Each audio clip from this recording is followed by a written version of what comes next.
Après les racines vient l'eau. Le chakra sacré, c'est votre deuxième centre énergétique, celui qui vous relie au mouvement, au plaisir et à la créativité. Imaginez, vous pouvez avoir les racines les plus solides du monde, mais si rien ne circule, si l'eau ne jaillit pas, eh bien tout se bloque. Svadhisthana, c'est ce qui vous permet de ressentir, de savourer, d'entrer en lien avec les autres. Sans lui, on survit, avec lui, on commence à vivre.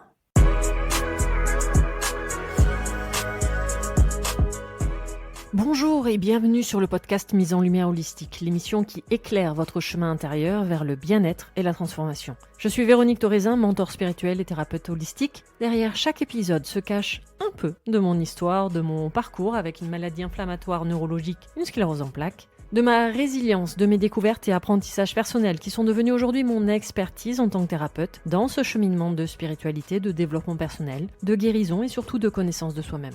Venez récupérer des pièces de votre puzzle au travers de l'énergétique, de la médecine traditionnelle chinoise, de mindset, de symbolique de maladie, évidemment d'ancrage et de lâcher prise, et bien d'autres pratiques pour vous permettre d'avancer, de comprendre et d'œuvrer sur vous-même. Chaque semaine, que ce soit seul ou avec des invités inspirants, nous explorerons divers aspects pour vous apporter des clés essentielles de compréhension dans votre épanouissement. Préparez-vous à illuminer votre chemin vers une vie consciente, ancrée et harmonieuse. Je vous souhaite la bienvenue pour ce moment d'écoute où vous découvrirez que vous êtes un corps, mais également une âme et un esprit.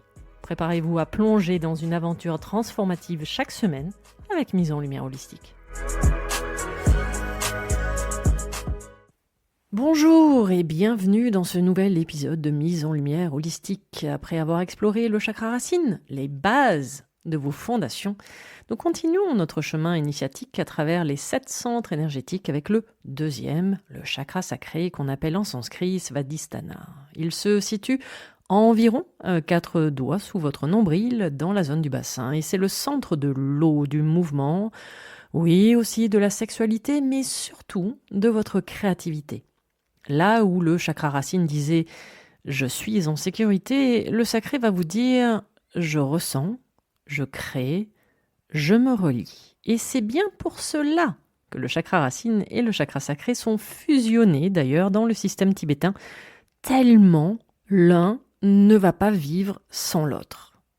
C'est le chakra des fluides, au sens propre comme au sens figuré. Liquide du corps, ça tombe bien, le rein qui appartient aux racines et au sacré selon la MTC est l'organe qui gouverne l'eau. Le chakra sacré, c'est aussi le désir. Et non, je ne parle pas que de sexualité. C'est du plaisir, de la créativité qui jaillit. Le sacré reste le centre de la création, oui, mais de la procréation également. Et s'il bloque, tout se fige. Le corps devient raide, les émotions stagnent et la vie perd alors de sa saveur et vous êtes coupé, justement, de votre plaisir de vivre. Le chakra sacré, c'est votre réservoir de plaisir et de votre élan vital. C'est lui qui vous permet de ressentir le désir, de savourer les expériences sensorielles et d'être en lien avec votre corps et avec l'autre.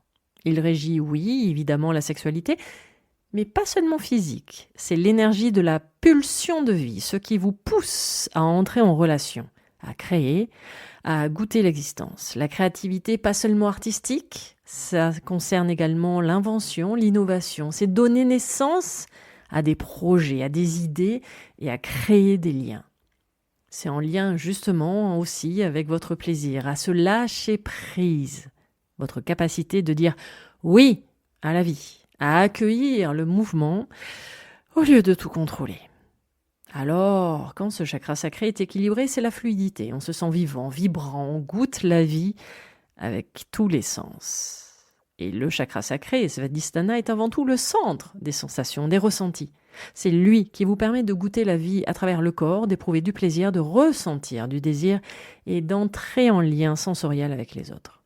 Symboliquement, Svadhisthana est associé à l'élément eau, à la couleur orange, à la lune qui régit les cycles. Alors, personnellement, j'avoue que je me suis totalement déconnectée de cette pratique très féminin sacrée concernant la lune et encore plus lors de notre échange avec Farah sur l'astrologie qui nous avait parlé de la lune comme un astre mort. Bref, je referme la parenthèse. Ce chakra sacré, quand il est équilibré, eh bien, il incarne l'archétype de l'empereur ou de l'impératrice. souverain de son corps et de ses désirs, capable de savourer la vie, de créer, de rayonner. Par contre, quand ce chakra sacré se bloque, il bascule dans l'ombre du martyr ou même de l'esclave. Soit on se sacrifie, on subit, on vit dans la dépendance affective ou sexuelle, soit on se coupe totalement du plaisir, prisonnier de la honte ou de la culpabilité. Et quand ça bloque, eh bien, ce chakra sacré peut d'ailleurs se bloquer mais alors très facilement. Pourquoi ? Parce qu'il touche directement à des zones sensibles. Oui, la sexualité, mais surtout le goût et le plaisir de vivre. Et dans notre culture, ce sont souvent des domaines pleins de tabous, de jugements, de culpabilité. Et quand l'énergie du chakra sacré se fige, cela se traduit très concrètement dans votre vie, d'abord dans votre corps, par des tensions dans le bassin et toutes les maladies ou troubles gynécologiques, des problèmes urinaires, la baisse de libido et des douleurs dans le bas du dos. Au niveau de vos émotions, ça va être de la difficulté à ressentir ou au contraire de l'hypersensibilité incontrôlable. La peur d'être rejeté peut fermer complètement ce centre et on se coupe de sa sensualité, de son droit au plaisir.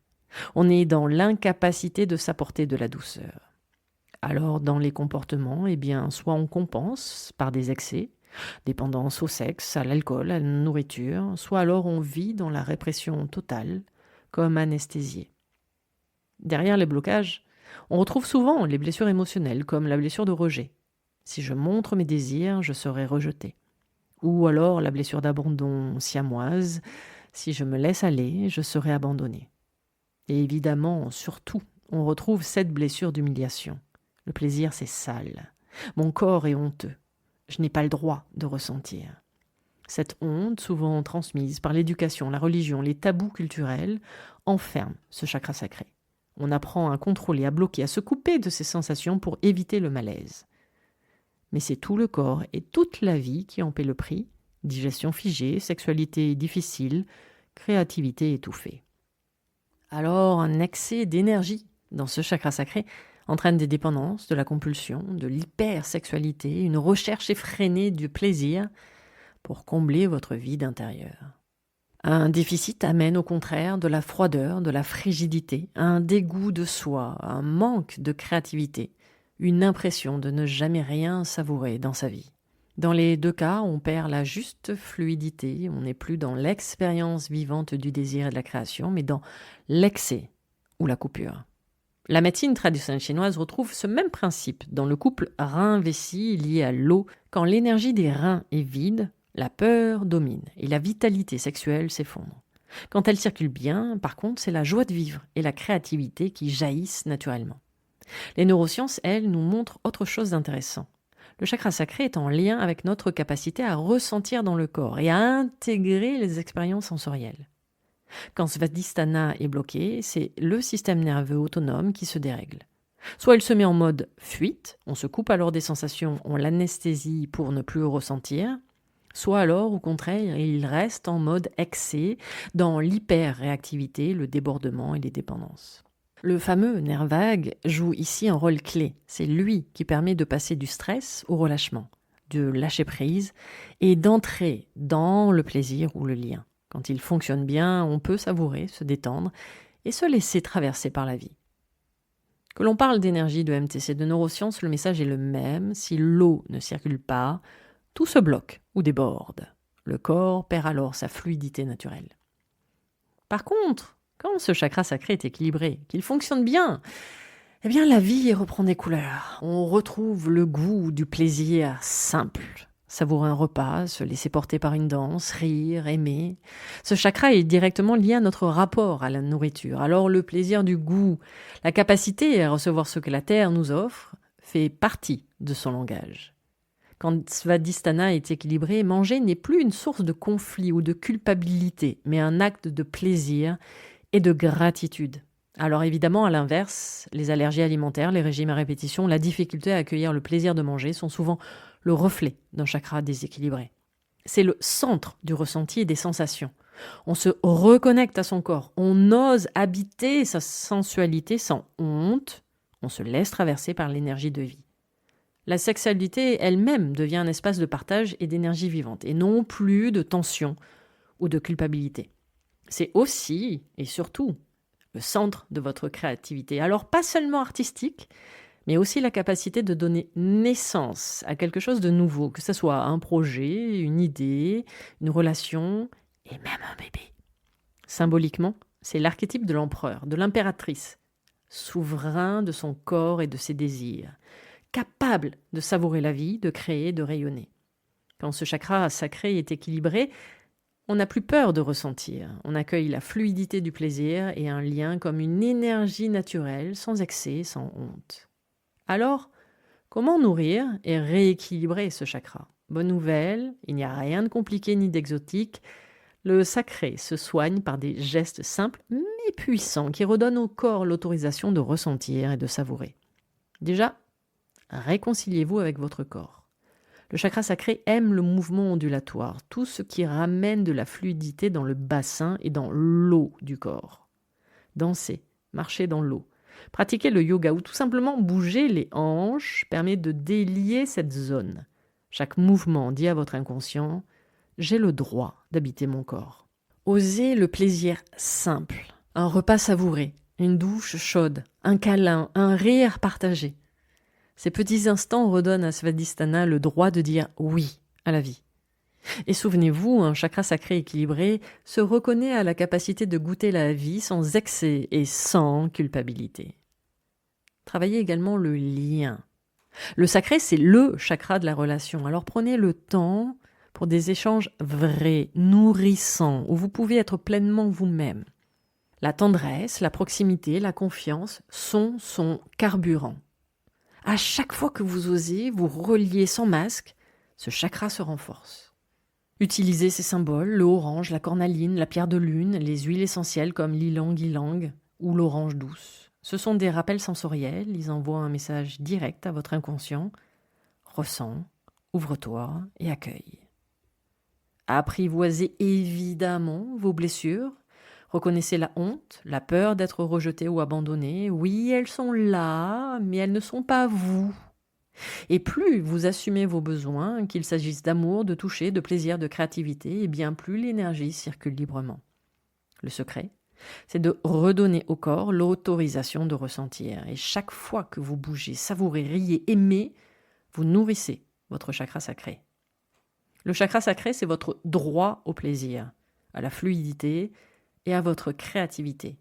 C'est ce passage entre simplement survivre et commencer vraiment à vivre.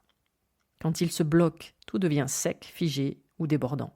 Quand il est équilibré, la vie y retrouve ses couleurs, ses saveurs et ses mouvements naturels. Et si vous avez envie d'aller plus loin, sachez que j'ai créé un programme complet en ligne sur les 7 chakras. Il comprend plus de 8h30 de vidéos, 1h30 de méditation guidée spécialement créée pour ce parcours et plus de 220 pages de cours détaillés à suivre à votre rythme. Vous aurez un accès à vie avec des ressources exclusives et des bonus, comme une méditation tibétaine de nettoyage des chakras. Alors ce programme, non, n'est pas théorique ou compliqué, il est pensé pour être terre à terre, simple et compréhensible, avec des conseils concrets que vous pouvez mettre en pratique dès aujourd'hui dans votre vie. Alors, prenez soin de vos racines. Oui, évidemment, puisque c'est vital, mais aussi prenez soin de vos os intérieurs, et c'est là que se construit votre vitalité. On se retrouve la semaine prochaine pour explorer le chakra du plexus solaire, le centre de la confiance et de votre pouvoir personnel. À la semaine prochaine pour la suite de ce chemin initiatique. N'hésitez pas à vous inscrire à ma newsletter mensuelle pour recevoir des nouvelles énergétiques tous les mois dans la Vérolution. Et lors de votre inscription, récupérez gratuitement mon tout nouvel e-book sur le pouvoir du mental et ses croyances. Une plongée profonde pour comprendre l'impact de nos schémas de pensée et comment les transformer afin de retrouver plus de clarté et d'alignement dans votre vie. Retrouvez-moi aussi sur Instagram où je partage mon expertise au quotidien et également toutes mes prestations, mon accompagnement conscience ancrage sur 3 mois, les initiations Reiki en ligne ou en présentiel et même les soins audio hypno-méditatifs sur mon site internet www.veroniquetoraisin.fr. Tous les liens pour me retrouver seront dans le descriptif de l'épisode. Vous pouvez écouter tous les autres épisodes sur les différentes plateformes d'écoute ainsi que sur ma chaîne YouTube. Et si cet épisode vous a plu, n'hésitez pas à vous abonner, commenter, noter et même partager le podcast Mise en Lumière Holistique. À nos prochaines écoutes, à vos prochaines prises de conscience, merveilleux moment à vous, à très vite pour un prochain épisode. Vous êtes un corps, une âme et un esprit et n'oubliez jamais, vous êtes précieux.